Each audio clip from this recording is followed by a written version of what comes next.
بسم اللہ الرحمن الرحیم۔ ایک شخص کی عادت تھی کہ وہ اذان سے کافی پہلے مسجد میں آ جاتا اور وضو کر کے قرآن پاک کی تلاوت شروع کر دیتا۔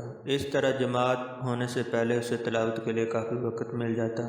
آج بھی کچھ اسی طرح ہوا تھا۔ وہ مسجد میں بیٹھا تلاوت کر رہا تھا کہ ایک چھوٹا بچہ مسجد میں داخل ہوا اور ہاتھ منہ دھو کر مسجد کے کونے میں بیٹھ گیا۔ اس نے مسکرا کر بچے کی طرف دیکھا تو بچے نے بھی مسکراہٹ سے جواب دیا۔ وہ سر جھکا کر پھر تلاوت میں مشغول ہو گیا۔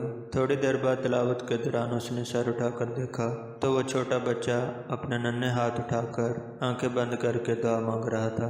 اس کے لبوں پر مسکراہٹ پھیل گئی۔ بچے کا دعا مانگنے کا انداز اتنا پیارا تھا کہ وہ بے ساختہ قرآن مجید بند کر کے اسے دیکھنے لگا۔ تھوڑی دیر بعد اس بچے نے دعا ختم کی اور باہر جانے لگا تو اس کا دل چاہا کہ وہ اس بچے کی حوصلہ افزائی کے لیے اسے کچھ دے۔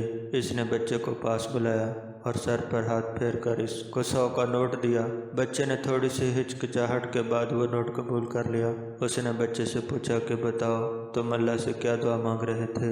بچے نے مسکراتے ہوئے کہا، میرا چاکلیٹ کھانے کا دل کر رہا تھا تو میں نے اللہ جی سے 100 روپے مانگے تھے۔